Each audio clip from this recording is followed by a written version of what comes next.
When they came back to a very shocking and jarring scene. That who in the world did this to our gods? Assalamu alaikum wa rahmatullah. Bismillah, alhamdulillah, wa salatu wa salamu ala rasulillah. In addition to speaking to his father about polytheism and the absurdity of worshipping statues and idols, Ibrahim alayhi salam also had the courage to challenge his community. He didn't limit his conversation, his opposition to within the four walls of his home. Rather, he took that challenge with courage, with strength to the community and society as well. Because he had this genuine concern for his community. His concern was communal, it was societal. In Surah Al-Anbiya, Allah subhanahu wa ta'ala captures a very significant, a very important episode from the life of Ibrahim alayhi salam, where he intellectually challenges his community. And when they can't understand the rational argument, he escalates his efforts in order to make them realize the absurdity of their beliefs and practices. So Allah subhanahu wa ta'ala tells us, إِذْ قَالَ إِبْرَاهِيمُ لِأَبِيهِ وَقَوْمِهِ مَا هَذِهِ التَّمَاثِيلُ الَّتِي أَنْتُمْ لَهَا عَاكِفُونَ. Remember when Ibrahim alayhi salam said to his father and his people, what are these statues? What are these idols that you're devoted to? That what in the world are these statues that you're worshipping? You're giving them food and drink, you're bowing down before them, you're asking them for favors, you're seeking advice and counsel from them. What in the world is this? Where did you get this from? They responded, قَالُوا وَجَدْنَا آبَاءَنَا لَهَا عَابِدِينَ. They responded by saying, we found our forefathers worshipping them. They could not provide a rational reasoning or any sort of transmitted proof for worshipping idols. They said, we're simply following the customs, traditions, and beliefs of our forefathers. That this is a way of life that has been passed on from generation to generation.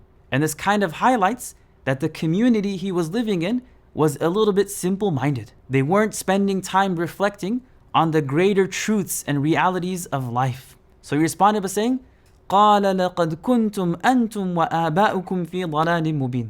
Ibrahim alayhi salam said, you and your forefathers are clearly wrong. That in your worship of statues, idols, these useless objects, you are definitely wrong. This is not what you should be doing. قَالُوا أَجِئْتَنَا بِالْحَقِّ أَمْ أَنْتَ مِنَ اللاعبين. So they responded by saying that, O Ibrahim, have you come to us with the truth? Like, are you serious about what you're saying? You have knowledge, you have understanding? Or are you speaking to us in jest?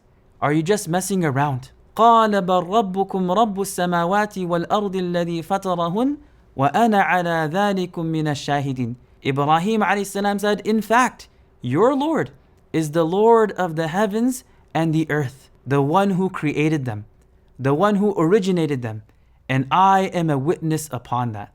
So Ibrahim alayhi salam declared to them that, look, these idols, these statues, they are not your Lord.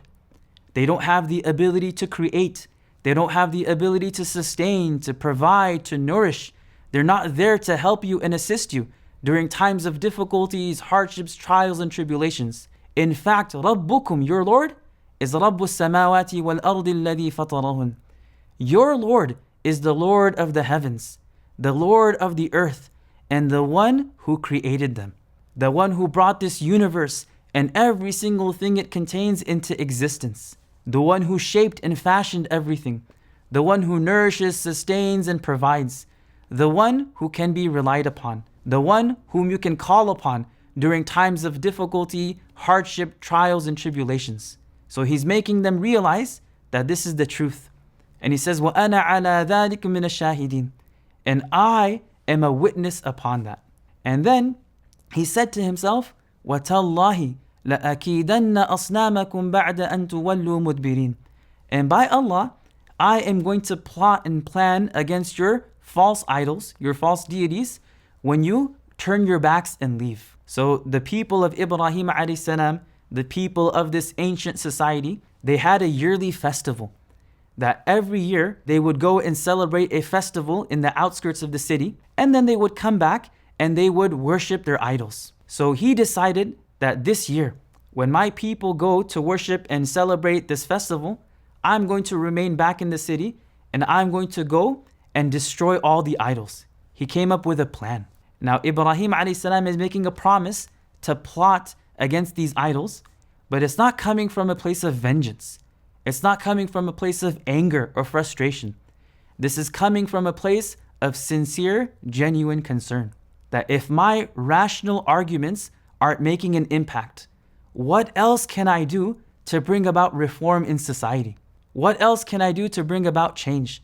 How else can I change their minds? So he escalated his efforts and he decided to do something physical. فَجَعَلَهُمْ جُذَاذًا إِلَّا كَبِيرًا لَهُمْ لَعَلَّهُمْ إِلَيْهِ يَرْجِعُونَ. That he shattered the idols into pieces, except for the largest one, so that perhaps they might come back and ask it and speak to it. So the way that Ibrahim a.s. carried out his plan is that he went to their temple, wherever all the idols were, and he took an axe, he took some sort of a tool, and he shattered all of the idols into small fragments and pieces. And he left the largest one standing there by itself. And he took that axe, he took that tool, and hung it around its neck. لَعَلَّهُمْ إِلَيْهِ يَرْجِعُونَ. That perhaps my people are going to come back and they're going to see this shocking scene. That our gods that are supposed to protect us, they can't even protect themselves. That these gods that are supposed to be almighty, they have been shattered and destroyed. And maybe we can find out from the largest one what happened. So when they came back to a very shocking and jarring scene. That all of their false deities, these idols and statues, were completely destroyed. They were broken. And the axe was hanging around the neck of the largest one. So they were shocked, they were appalled, they were caught off guard. And they said, مَنْ فَعَلَ هَذَا بِآلِهَتِنَا إِنَّهُ لَمِنَ الظَّالِمِينَ. They asked each other that who in the world did this to our gods? That person is definitely a wrongdoer. Now this in and of itself is a statement that highlights that they weren't able to think coherently. They weren't able to think rationally. That if a God is almighty, if a God is all powerful, then how in the world can anyone harm it? How in the world can anyone destroy it? So the fact that they're asking this question, it should have been causing them to think already. That مَنْ فَعَلَ هَذَا بِآلِهَتِنَا. Who did this to our gods? إِنَّهُ لَمِنَ الظَّالِمِينَ. That person must be a wrongdoer. So some people said, we heard a young boy. We overheard him mentioning these idols and perhaps speaking out against polytheism, speaking out against worshipping these idols. يُقَالُ لَهُ Ibrahim. His name is Ibrahim. So the people decided that let's bring him in front of the community and ask him and put that pressure on him and have somewhat of a trial. So they said, أَأَنْتَ فَعَلْتَ هَذَا بِآلِهَتِنَا يَا Ibrahim? That are you the one who did this to our idols? So they're posing this like direct accusation at him. They assume that it was him and they're accusing him essentially by asking this question. So Ibrahim a.s. with a smile on his face, he said, no. قَالَ بَلْ فَعَلَهُ كَبِيرُهُمْ هَذَا فَاسْأَلُوهُمْ إِنْ كَانُوا يَنْتِقُونَ. That no, rather it was the largest idol that did it. فَاسْأَلُوهُمْ. Why don't you ask them إِنْ كَانُوا يَنْتِقُونَ, if they can actually speak. So this is a very clever, this is a very ingenious way of making them recognize the absurdity of their beliefs, of making them recognize how insane and how absurd it was to worship inanimate objects. So they actually thought about it for a bit, and it seemed that his words might have penetrated their hearts and minds, but ثُمَّ نُكِسُوا عَلَى رُؤُسِهِمْ. They had a change of heart, and they said, لَقَدْ عَلِمْتَ مَا هَؤُلَاءِ يَنْتِقُونَ. You know that they can't speak. And that in and of itself highlights the contradiction in their minds. That how can it be a God that doesn't speak? So Ibrahim a.s. now took this as an opportunity to clarify the truth. He took this as an opportunity to make a very powerful, impactful, and profound statement that was meant to kind of shake them to their core, to shake their beliefs and bring them to the truth, to bring them out of darkness to light, from misguidance to guidance. He said, أَفَتَعْبُدُونَ مِن دُونِ اللَّهِ مَا لَا يَنْفَعُكُمْ شَيْئًا وَلَا يَضُرُّكُمْ أُفِلْ لَكُمْ وَلِمَا تَعْبُدُونَ مِن دُونِ اللَّهِ أَفَلَا تَعْقِلُونَ. He said, are you worshipping something other than God? مَا لَا يَنْفَعُكُمْ شَيْئًا وَلَا يَضُرُّكُمْ. Those things that cannot benefit you at all, nor can they harm you. Uffil lakum, like uff to you, like woe to you. How ridiculous is this? وَلِمَا تَعْبُدُونَ مِن دُونِ اللَّهِ, and uff to whatever you worship besides Allah. أَفَلَا تَعْقِلُونَ, don't you understand? So this episode from the life of Ibrahim alayhi salam is also full of several lessons, reminders, and practical guidance.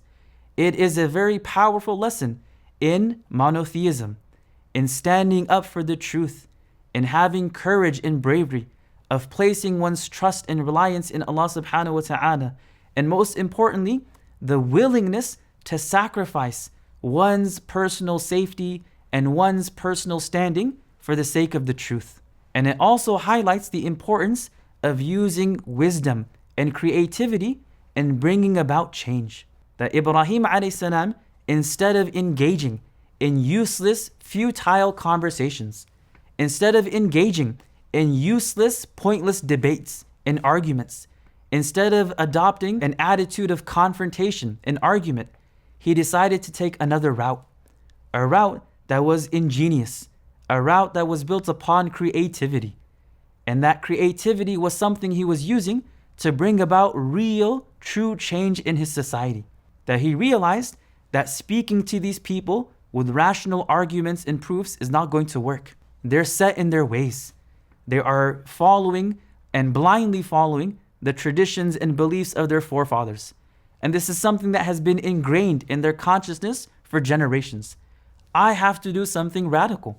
I have to do something clever and creative to break the chains of their submission to these idols. And he literally broke them by breaking the idols, but then he also broke it by exposing them to the truth. And this also highlights the importance of having courage to speak truth to power. That Ibrahim alayhi salam as a young boy had the strength, had the courage, had the bravery to go to his community and confront them because of something they were doing that was wrong. And that teaches us that when it comes to the truth, we should not feel a sense of embarrassment. We should not feel shy. We shouldn't feel ashamed. Rather, when it comes to the truth, when it comes to benefiting society, we should have courage. We should be brave. And we should be willing to speak truth to power, even if that might result in some sort of harm. That there's absolutely nothing wrong with going against the grain of society as long as we're upon truth and guidance. And that is the nature of belief. As the Prophet ﷺ told us, that إِنَّ الْإِسْلَامَ or إِنَّ هَذَا الْأَمْرَ بَدَأَ غَرِيبًا, that Islam or this way of life, this matter, it started off as something strange, something that's seen as foreign. It's not the norm.